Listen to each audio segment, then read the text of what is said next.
দুইজন মিলে একসাথে পড়াশোনা করলাম, তুই করবি চাকরি, তুই করতেছিস কৃষি কাজ। আচ্ছা, কোন জায়গায় লেখা আছে পড়াশোনা করলে চাকরি করতে হবে, কৃষি কাজ করা যাবে না? তোর সাথে এসব মানায় না, লুঙ্গি গামছা ঘাস কাটা। তুই করবি চাকরি, কোট পরবি, টাই পরবি, ঘড়ি পরবি, তা পাগলের মতো কৃষি কাজ করতেছিস। সব শিক্ষা আসলে বই থেকে নেওয়া যায় না। তুই হচ্ছিস শিক্ষিত মূর্খ। যে ছেলে কর্মকে সম্মান করতে পারে না সে আবার কিসের শিক্ষিত? আমি তো কৃষি কাজ করতেছি, তুই কি করতেছিস? আমি যাই করি তাও তোর মতো কৃষি কাজ করবো না, করলে বড় ধরনের চাকরি করবো। ওই যে একটা কবিতা আছে না, আমাদের দেশে হবে সেই ছেলে কবে, কথাই না বড় হয়ে কাজে বড় হবে। তুই তো শুধু বড় বড় কথা বলতে পারিস, কোনো কাজ তো করতে পারিস না। তোর জন্য আমার বাসায় উঠতে বসতে কথা শুনতে হয়। আমার জন্য কথা শুনতে হয় মানে? আমার আব্বা বলে তুই আর জোবাইর একসাথে পড়াশোনা করছিস, ও কৃষি কাজ করে আর তুই বসে বসে খাস। তার মানে তুই বলতে চাচ্ছিস আমি কৃষি কাজ বাদ দিয়ে তোর পিছে পিছে চাকরির জন্য ঘুরি? আমার পিছে ঘুরবি কেন? তোর জন্য কথা শুনতে হয় তাই বললাম। শোনেক, রহিম কাকার বয়স হয়ে যাচ্ছে, এসব চাকরির আশা বাদ দিয়ে এখন কিছু কর। আমি চাকরি ছাড়া কোনো কিছু করতে পারবো না। আচ্ছা ঠিক আছে, তুই যদি চাকরি পাস তোর অফিসে আমাকে একটা চাকরি দেস, থাক আমি গেলাম। খোকনের বেটে আগে কত কালো ছিল আর এখন কি সুন্দর হয়েছে। ও কোন কোম্পানির ফেস ওয়াশ ব্যবহার করে? সেটা তো আমি বলতে পারতেছি না, সেটা খোকনের মেয়ের থেকে শোনা লাগবে। খোকনের মেয়ের একটু ভাব বেশি হয়ে গেছে। 3 সপ্তাহ আগে ফ্রেন্ড রিকোয়েস্ট দিছে, এখন পর্যন্ত অ্যাকসেপ্ট করেনি। সুন্দর হলে যা হয়। তুই না কয়দিন রজনীর পিছনে ঘুরলি, রজনীর কি খবর? আর বলিস না ভাই, দুঃখের কথা। আমি রজনীর পিছনে ভালোবাসা নিয়ে ঘুরি, আর ওর বান্ধবী থেকে বলে আমার পিছনে একটা টোকাই ঘুরে। তোর কাছে কি রজনীর ছবি আছে? কেন? চল দুইজন মিলে তান্ত্রিকের কাছে যাই। তান্ত্রিকের কাছে গিয়ে কি করবি? তুই রজনীকে বশ করবি, আমি খোকনের বেটিকে বশ করব। আচ্ছা ঠিক আছে। শোনে, এই লিস্টে যা কিছু আছে সবকিছু নিয়ে আসবি। আচ্ছা ভাই, একটা কথা বলতাম। বল। ভাই আমি তো আপনার বাসায় কাজ করি, আপনি মাস শেষে 10,000 টাকা দেন। এখন তো আমি বিয়ে করলে সমস্যা নাই, আমি বাসায় বলতে পারতেছি না, আপনি একটু বলে দেবেন? তুই বিয়ে করবি, আমি কেন বলবো? তুই তোর বাবা মাকে বলবি। ভাই আমার তো বলতে শরম করে। না, আমি বলতে পারবো না। তোর আব্বা আবার আমাকে বলবে আমার ছেলে তোমার জন্য বিয়ে করতে চাচ্ছে। আর এখন তোকে বিয়ে করতে হবে কেন? আরো 2-1 বছর যাক। আচ্ছা ভাই থাকেন, আমি বাজারে গেলাম। কিরে 30 মিনিট ধরে দাঁড়িয়ে আছি, তুই না বলি মুজাফরের বাড়িতে সুন্দর একটা মেয়ে আসছে, কই বের হয় না তো? সেটা তো আমিও ভাবতেছি, বের হয় না কেন। আমার মনে হয় চলে গেছে। চলে যায়নি, এত তাড়াতাড়ি চলে যাবে? চলে যখন যায়নি তাহলে বের হয় না কেন? কি রে, তোরা এখানে কি করিস? না, এমনি দাঁড়িয়ে আছি। তোরা এখানে এমনি দাঁড়িয়ে আছিস? মুজাফরের বাড়িতে একটা মেয়ে আসছে, সেই মেয়ে কে? কেন? তুই বল। ওটা মুজাফফরের শালি। মালটা দেখছিস, একদম করা। তুই মাল কাকে বললি? মেয়েদেরকে সম্মান দিতে পারিস না? আচ্ছা তোদের বিবেক দিয়ে একটা কথা বলবি, তোদের বোনকে যদি একটা ছেলে মাল বলে তাহলে তোরা কি করবি? কি করবো মানে, যে মুখ দিয়ে বলবে সে মুখই বন্ধ করে দেবো। তোদের বোনদেরকে বললে মুখ বন্ধ করে দিবি? তোরা যে অন্যের বোনকে দেখে বলতেছিস, তাহলে তোদেরকে এখন কি করা দরকার? যে সব করতেছিস এসব কিন্তু জীবন না। তোরা যদি মানুষদেরকে সম্মান দিতে পারিস, মানুষরাও তোদেরকে সম্মান দিবে।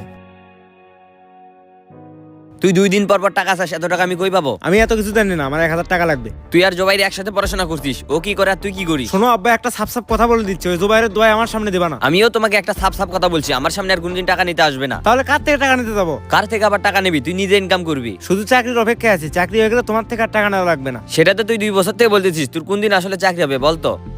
শোনে, ওইসব চাকরির আশা বাদ দে, কাল থেকে আমার সাথে জমিতে কাজ করতে যাবি। তোমাকে আর কিছু বললাম না, থাক।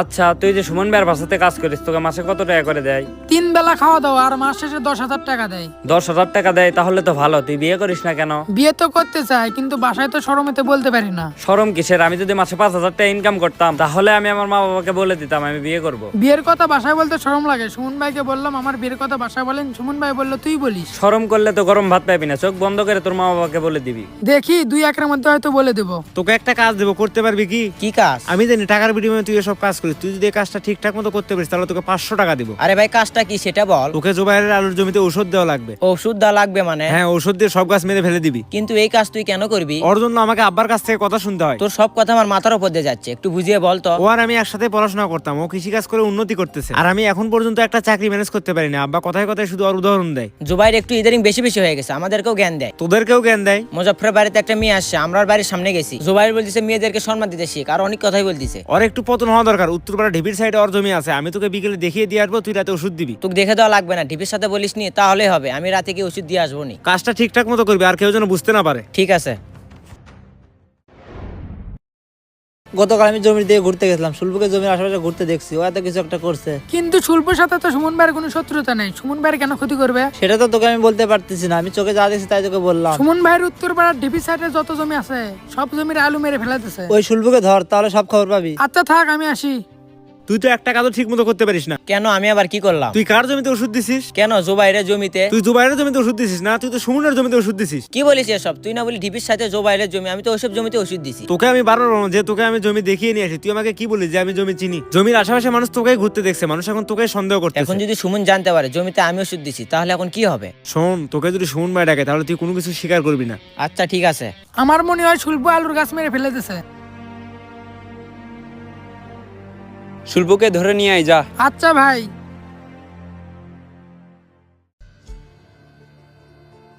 কিরে তুই কিছু বলবি না আমি বলবো? ভাই আমি আবার কি বলবো? আমার জমির আলুর গাছ মেরে ফেলছিস কেন? ভাই আমি কেন আলুর গাছ মেরে ফেলবো? বুঝতে পারছি, তুই এমনি এমনি বলবি না। গুলটে আমার ফোনটা নিয়ে আয়, তো একে পুলিশে ধরে দিব। ভাই আমাকে পুলিশে দেন না, আমার কোনো দোষ নাই, বাইজিৎ আমাকে বলছে। বাইজিৎ তোকে কি বলছে? ভাই ঢিপি সাইডে আপনার জমি আছে, জুবাইরের জমি আছে, বাইজিৎ জুবাইরের জমির আলু গাছ মেরে ফেলতে বলছে, ভুলে আপনারটা মেরে ফেলছে। ও বুঝতে পারছি, তাহলে আসল নাটের গুরু বাইজিৎ। তাহলে তুই এখন যা, আমি ডাকা মাত্র তুই এখানে আসবি। আচ্ছা ভাই, আসসালামু আলাইকুম। ওয়ালাইকুম আসসালাম। রহিম ভাই, আপনার ছেলেকে কি করা দরকার বলেন? ও আবার কি করলো? আমার জমির আলুর গাছ সব মেরে ফেলছে। তোমার জমির আলুর গাছ মেরে ফেলছে? তোমার কথা তো ঠিক বুঝতেছি না। আপনাকে তাহলে সবকিছু বুঝিয়ে বলি। আসলে আমার জমির আলুর গাছ মেরে ফেলার কথা ছিল না, অন্য কারো ছিল, ভুলে আমার জমির আলুর গাছ মেরে ফেলছে। অন্য কেউ আসলে কে? সেটা আমি বলতে পারবো না, আমি কোনো ঝামেলা চাই না। সে যদি জানতে পারে তাহলে আপনাদের সঙ্গে ঝামেলা করবে। ছেলেকে নিয়ে আমি পারি না, কি যে করি। রহিম ভাই, সময় থাকতে ছেলেকে শাসন করুন। তুই তো আমাকে সমাজে মুখ দেখাতে দিবি না। আমি আবার কি করলাম? তুই সুমনের জমির আলুর গাছ মেরে ফেলছিস কেন? কি চুপ করে আসিস কেন? আব্বা আমার সাথে তুমি ওই বিষয়ে কথা বলো না। শুধু আমার জন্য সুমন তোকে কিছু বলেনি, না হলে তোকে যে কি করতো। আর কিছু বলবা? তোকে আমি কি বলবো? তুই তো আমার কথাই শুনিস না। থাকো, আমি গেলাম। সামনে তো বিয়ে শাদী করবি, এবার একটু কিছু কর। জুবাইর, আমার ছেলেকে নিয়ে তো আমি পারতেছি না, বলো তো কি করি? কেন কাকা, ও আবার কি করলো? ছেলের দুর্নাম তো এভাবে করা যায় না, তুমি একটু ওকে ভালো করে বুঝাই, ও যেন ভালো হয়ে যায়। কাকা আমি তো বুঝাই, ও তো বোঝে না। আরেকবার ওকে ভালো করে বুঝাইও। আচ্ছা কাকা, দেখি চেষ্টা করব। চাচা কিন্তু তোকে নিয়ে অনেক টেনশন করা, চাচার জন্য এবার তোকে কিছু করা দরকার। কি কারণে ডাকলি বল? আমার খালুর মাছের ব্যবসা আছে, ওখানে একটা ছেলে লাগবে, তুই কি কাজ করবি? দেখ তুই বোঝার চেষ্টা কর, ছোটখাটো একটা কাজ কর, কাজের পাশাপাশি চাকরিরও খোঁজ খবর রাখিস। আমি তোর সাথে যে কাজটা করছি সেটা যদি তুই জানতে পারিস তাহলে তুই আমাকে ঘৃণা করবি। কি করছিস? আমি তোর আলুর গাছ মেরে ফেলতে চেয়েছিলাম, কিন্তু দুর্ভাগ্যবশত শুল্পুর সুমন ভাইয়ের আলুর গাছ মেরে ফেলেছে। এখন বল, এ কথা শোনার পর তুই কি আমাকে ভালোবাসবি? ভালোবাসবো না কেন? তুই তোর ভুল আমার কাছে স্বীকার করছিস, তার মানে তুই তোর ভুল বুঝতে পারছিস। ইসলাম আমাদের কি শিক্ষা দেয়? কেউ ভালো হইতে চাইলে তাকে সুযোগ দাও। এখন যে আমি কি করব বুঝতে পারতেছি না। শোনাই, কোনোদিন কারো ক্ষতি করবি না, যদি কারো ক্ষতি করিস ওই ক্ষতির মাধ্যমে তুই একদিন না একদিন কোনো বড় ক্ষতির সম্মুখীন হবি। তোর খালুকে বলিস আমি কাজ করব। আচ্ছা ঠিক আছে, বলবো নি, চল ধলুর দোকান থেকে চা খেয়ে আসি।